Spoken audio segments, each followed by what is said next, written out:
We milked in a horseshoe-shaped parlor, so we had a holding pen that the cattle would stand in before they came into the milking parlor.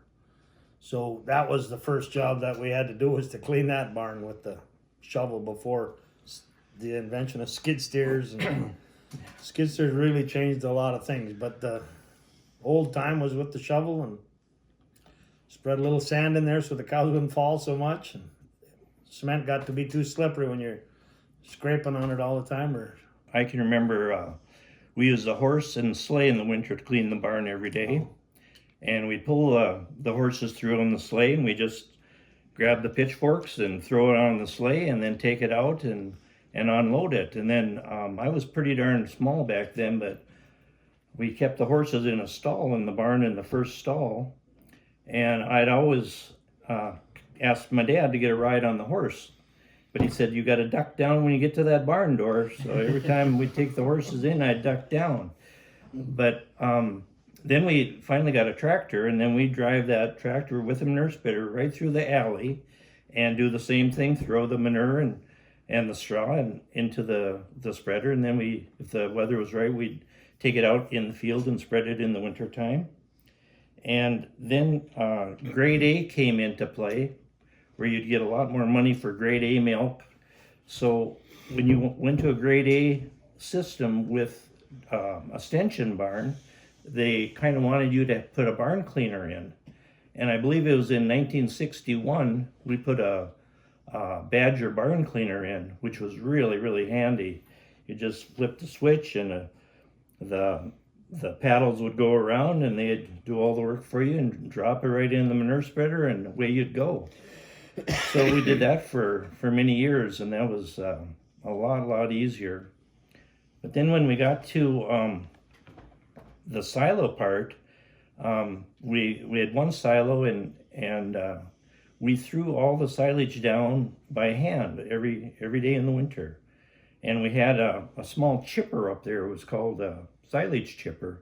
It was about 20 inches wide, and we'd pull that up there with a rope and pulley, and it sat up there all winter, and we'd start it up, and we'd go around half of the silo, about 3 passes, and it'd go down about 2 inches probably when it was froze, and then we'd throw that down. So every day after school, that was a job that had to be done.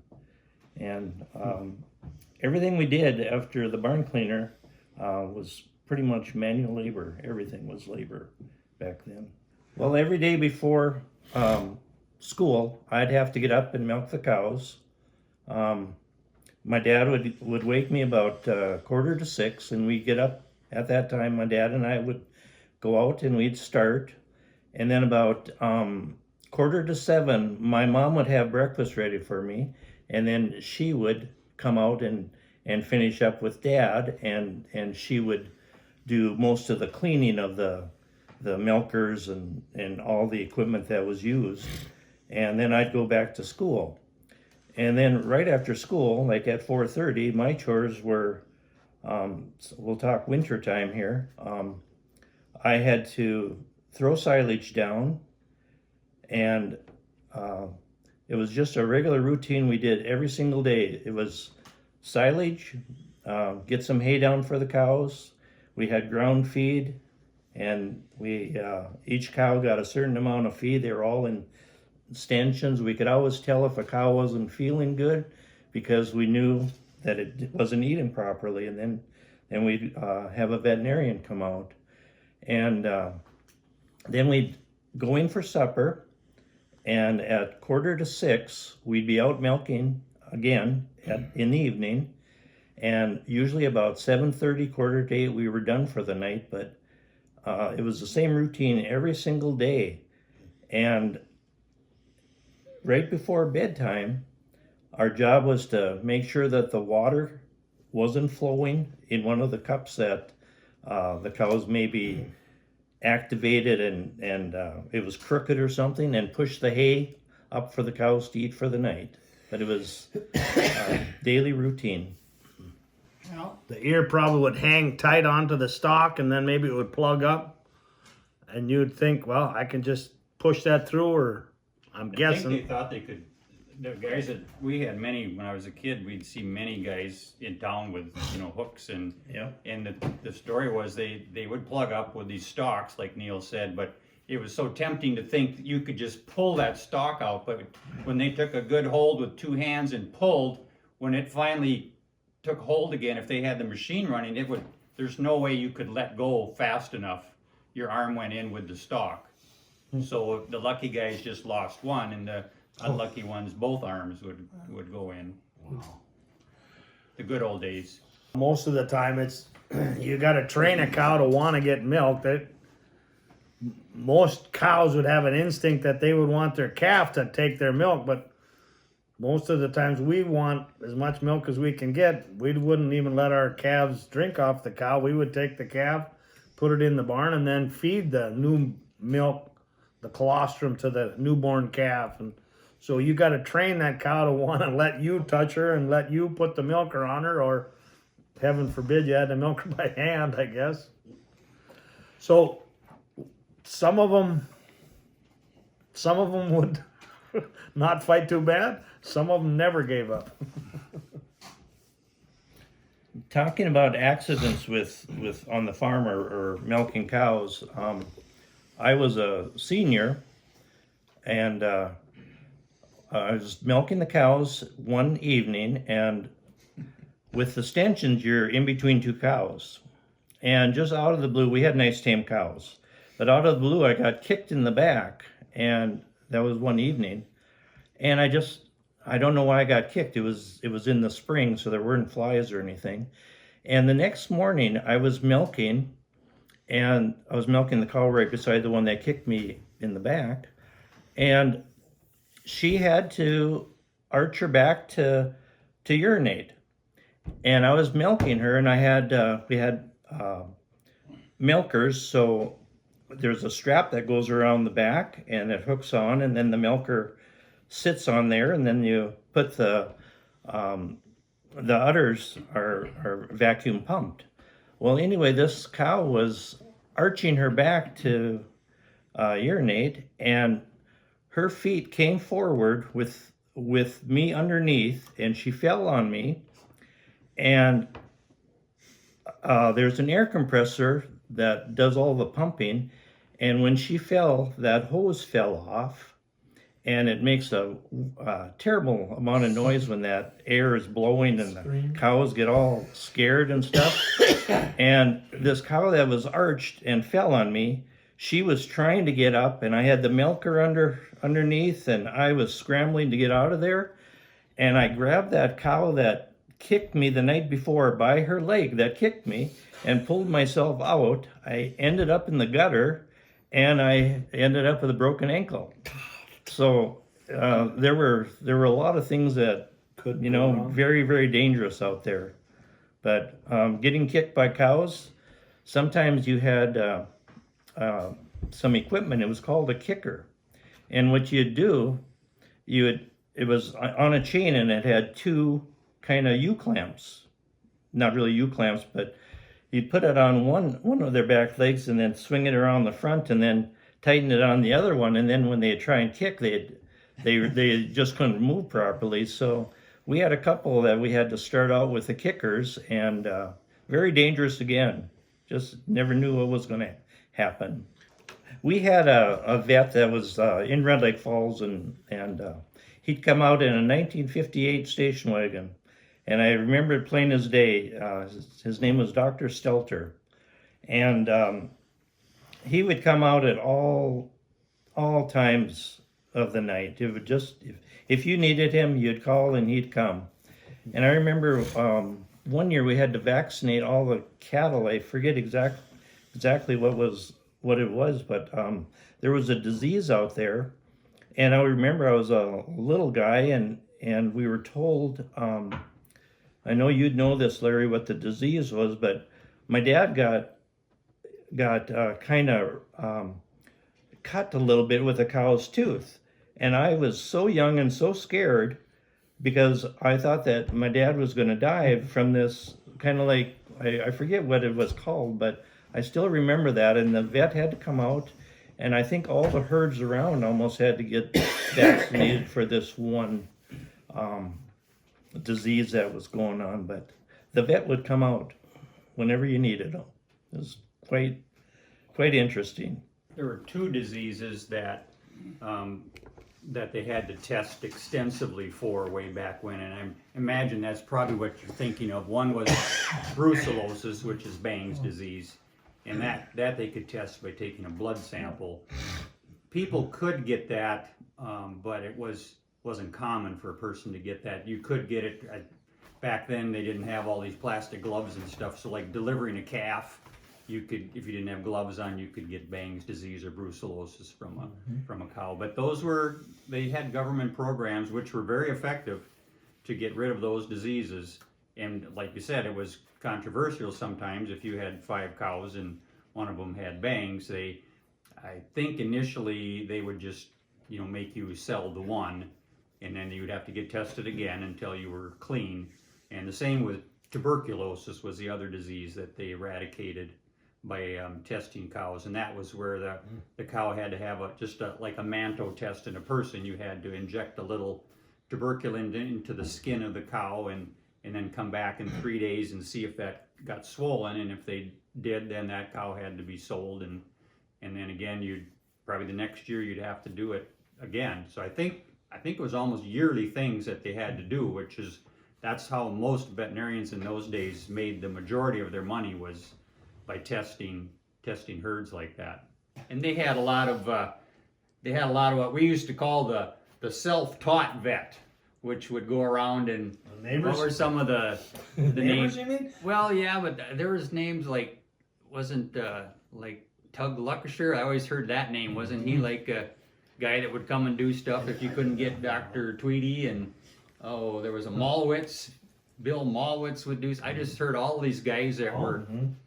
My wife, Dr. Dries, worked with Dr. Stelter. He was her mentor, and kind of got her interested in being a veterinarian. So she went through veterinary school and then came back to her hometown to work with Dr. Stelter.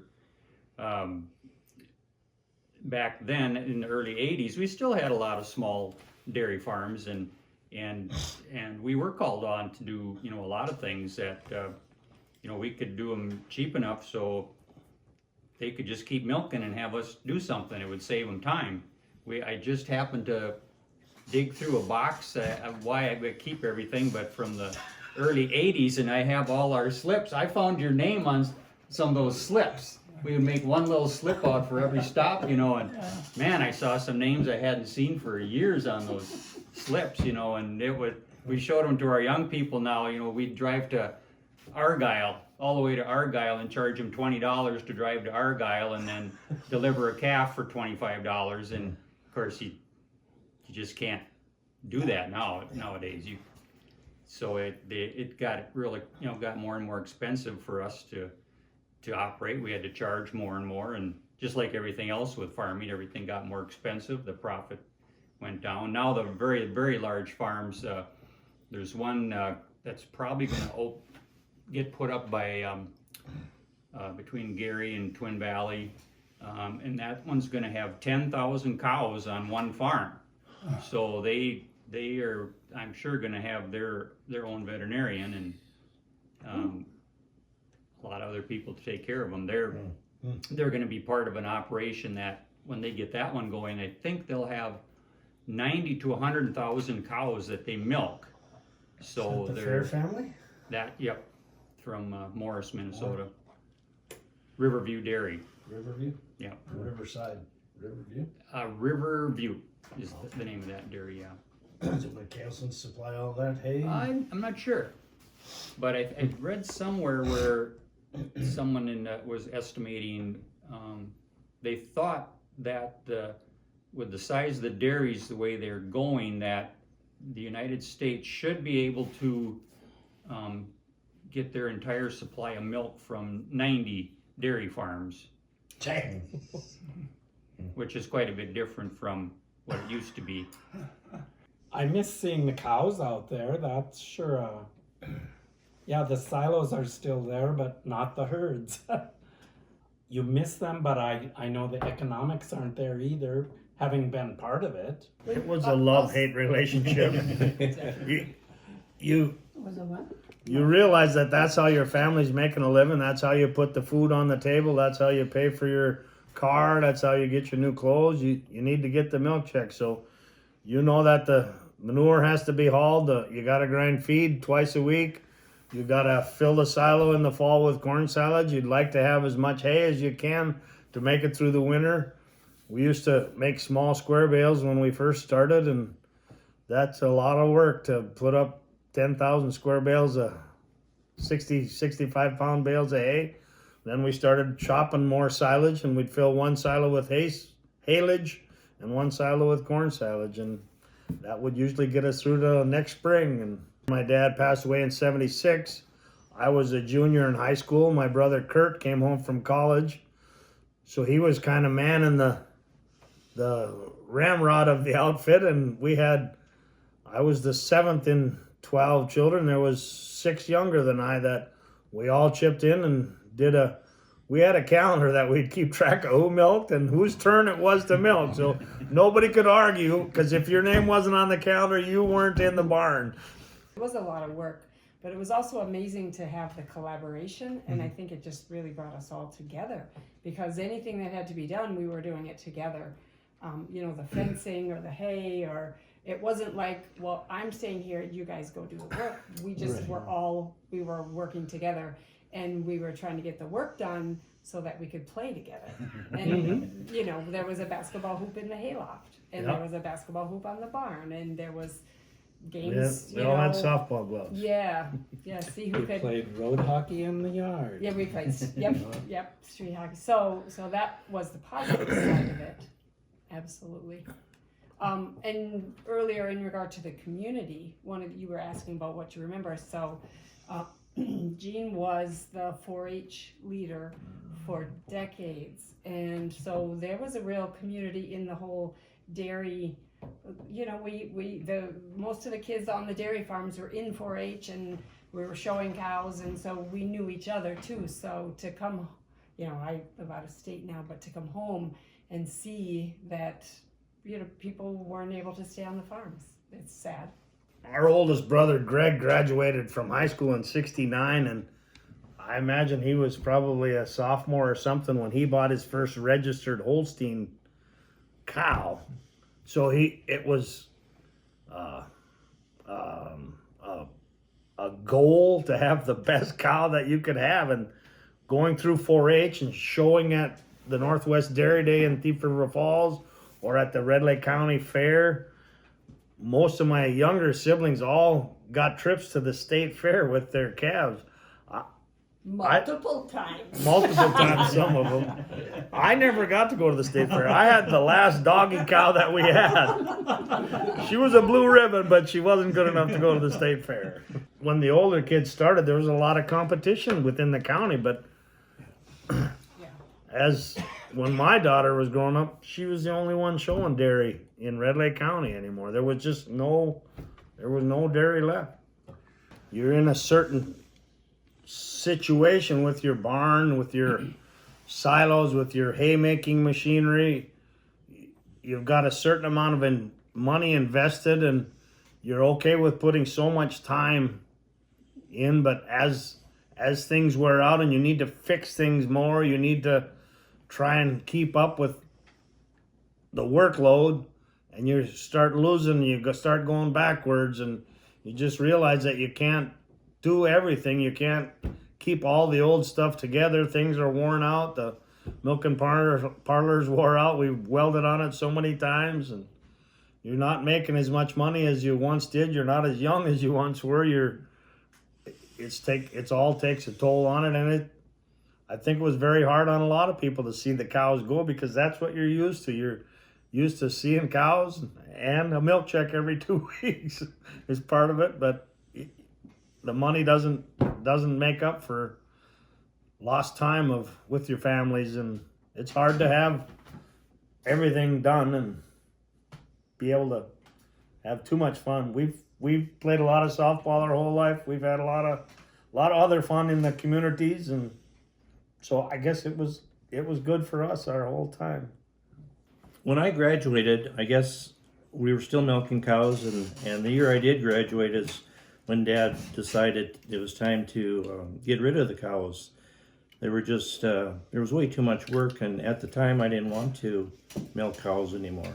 I kind of knew I wanted to farm, and so in 71, the dairy cattle were sold at auction, and at that time my dad was renting land and got more land, and then he was diversified into small grain at the time. And then I worked out for a couple of years and helped Dad, and then finally I came back to the farm, and it's just been small grains and soybeans and stuff now. It's been a change, but I have to say that my mom and dad were relieved when they didn't have the milk cows anymore, because it gave them a little time to travel, and they were getting older, and it was way too much work for mom and dad alone. So that's how we got into more of the grain farming. It was very good training. You couldn't find a better job where you had to be there, and the work had to be done because there was no other choice. If it didn't get done, somebody else had to do it, but there was nobody else to do it. So you had to do it. We were fortunate we weren't sick. I don't even know what would have happened if we'd had illness and how to get things done in the past. But there was a lot. I think it gave us a really good ethic of life, because I guess we were kind of raised that you basically had a job to do at a young age, and you just did it. And I think that there was a lot of positive things in that. I guess that's one of my first remembrance of me with Dr. Stelter is he had had a heart attack sometime in either the late 70s, and he had asked for some help. He wanted to have some help so you could run the chute for him, and just to get his day a little bit easier. So I would drive to town and ride around with him and run the chute. And we were driving over by Terrebonne, and he just looked at me and he said, "Neil, there used to be 20 cows on this farm." And we'd go another quarter mile and he'd say, "Neil, there used to be 24 cows on this farm." And we'd go another half a mile. "Neil, there used to be 16 cows on this farm." So there was cows on it wherever people lived. Everybody had cows. When you always had to have something to make some money with.